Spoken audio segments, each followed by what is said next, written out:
Hello hi welcome back to our channel Dhanarenuka vlogs. ఎలా ఉన్నారండి? అందరూ బాగున్నారా? నేనైతే చాలా బాగున్నాను. మీరందరూ కూడా బాగుండాలని నేను మనస్ఫూర్తిగా కోరుకుంటున్నానండి. ఈ వీడియో వచ్చేసి ఏంటంటే నేను ఈరోజు ఒక హెల్దీ వంట అయితే చూపించబోతున్నాను.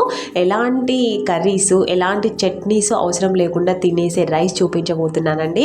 అదేంటి రైసు చట్నీ కూరలు లేకుండా ఎలా తింటారబ్బా అని అనుకుంటున్నారా? తినేయొచ్చండి. ఇదైతే పబ్బియ్యం అనొచ్చు, కిచిడి అనొచ్చు, పలావ్ అంటారు, ఎలా అనుకున్నా పర్వాలేదు. వెజ్ బిర్యానీ అనుకున్నా పర్వాలేదు.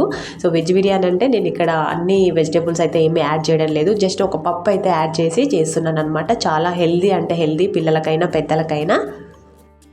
సో ఇది తింటుంటే మనకు ఏ చికెన్ బిర్యానీనో మటన్ బిర్యానీనో నాన్ వెజ్తో చేసిన బిర్యానీ తిన్న ఫీలింగ్ కలుగుతుందనమాట.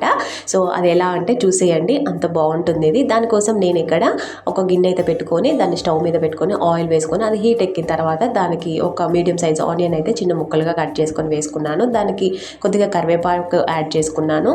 ఒక 6 to 7 పచ్చిమిర్చి. సో ఇది కారానికి తగ్గట్టుగా వేసుకోవచ్చు. ఇక్కడ ఒక 10 to 12 వరకు వెల్లుల్లిపాయలండి. ఇవి ఎంత ఎక్కువగా వేసుకుంటే అంత బాగుంటుంది. ఇక్కడ చూడండి, ఇదైతే గరం మసాలా. దీనికోసం నేను ఒక 3 యాలకులు, 5 లవంగాలు, ఒక 2 చిన్న దాల్చిన చెక్క ముక్కలు అలా చిన్న రోట్లో వేసుకొని కచ్చా పచ్చాగా దంచుకొని అది ఈ తాలింపులో అయితే వేసుకుంటున్నాను. కొద్దిగా అల్లం వెల్లుల్లి పేస్టు. నేను ముందే చెప్పాను కదండి, ఒక నాన్ వెజ్తో చేసిన బిర్యానీ లాగా ఉంటుందని. ఎందుకంటే మనం ఈ మసాలాలన్నీ ఇందులో యాడ్ చేస్తాం కాబట్టి అది నాన్ వెజ్తో చేసిన బిర్యానీ ఫీలింగ్ కలిగిస్తుంది అనమాట. ఇప్పుడు ఆ తాలింపు మగ్గిన తర్వాత నేను దానికైతే ఎసరు పోసుకుంటున్నానండి. ఇది ఎలాగంటే 1 కప్పు రైస్కి 2 కప్పుల వాటర్ చొప్పున పోసుకోవాలి. అంటే నేను ఇక్కడ 3 కప్స్ రైస్ తీసుకున్నాను, 6 కప్స్ వాటర్ పోసుకుంటున్నాను అనమాట. కొద్దిగా సాల్ట్ వేసుకుంటున్నానండి. ఇది రుచికి తగినంతగా. సాల్ట్ ఉంటేనే బాగుంటుంది, ఎందుకంటే ఎలాంటి చట్నీలు కర్రీస్ అవసరం లేకుండా తినేయొచ్చు అని చెప్పాను కదా. దానికి సంబంధించిన ఉప్పు కారము సరిపోతే ఇంకా అది అలాగే తినేయొచ్చు అనమాట. మసాలాలు కూడా యాడ్ చేస్తాము, లాస్ట్లో ఇంకొక మసాలా కూడా యాడ్ చేస్తాను అనమాట. అందుకని దీనికి ఎలాంటి కర్రీస్ అవసరం లేదు, మేమైతే అలాగే తినేస్తాము. చూడండి, ఎసరైతే మసిలిపోయింది కదా. ఇప్పుడు ముందే నానబెట్టి పెట్టుకున్న బియ్యము పప్పు నేను ఇందులో వేసుకుంటున్నానండి. చెప్పాను కదా, నేను ఇక్కడ 3 కప్స్ రైస్ అండ్ కందిపప్పు తీసుకున్నానండి. ఒక 100 గ్రామ్స్ వరకు, ఎక్కువగా తీసుకున్నా పర్వాలేదు. కందిపప్పు అనే కాదు, మనం ఏ పప్పు అయినా తీసుకోవచ్చు. పెసరపప్పు అయినా, పచ్చిశనగపప్పు అయినా, ఏదైనా ఎవరికి ఇష్టమైన పప్పుతో వాళ్ళైతే చేసేసుకోవచ్చండి. సో ఇక్కడ నేనైతే కందిపప్పు తీసుకున్నాను. సో రైస్ అయితే ఎసట్లో వేసేసుకున్నాం కదా, ఇంకా అది ఉడికే వరకు కాసేపు మూత పెట్టి అలా ఉంచి ఒక 4 to 5 మినిట్స్ తర్వాత మూత తీసి చూస్తే ఇలా ఉడికిందనమాట. ఇంకా ఎసరైతే ఉంది కదా, అది గుంజుకునే వరకు కాసేపు అలా ఉంచాలి. కాకపోతే ఏం చేయాలంటే, నేను చెప్పాను కదా ఇంకొక మసాలా యాడ్ చేసుకుంటాను లాస్ట్లో అని, ఇలా కొద్దిగా ఎసరంతా గుంజుకోక ముందుకే ఇది ధనియాల పొడి అండి. ఈ ధనియాల పొడిని అయితే ఇందులో వేసుకున్నాను నేను. సో తర్వాత అయితే కలవదు, ఇంకా ఇప్పుడైతే అందులో కలుస్తుంది.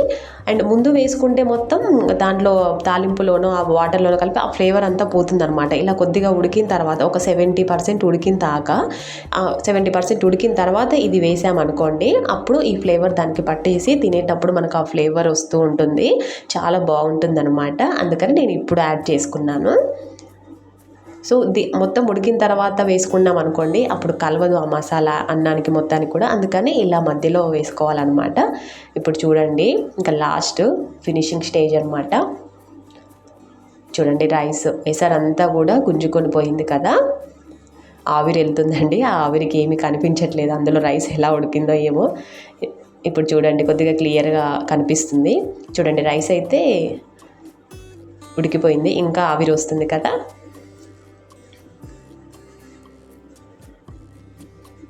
ఇప్పుడు చూడండి, ఆవిరంతా కూడా పోయింది.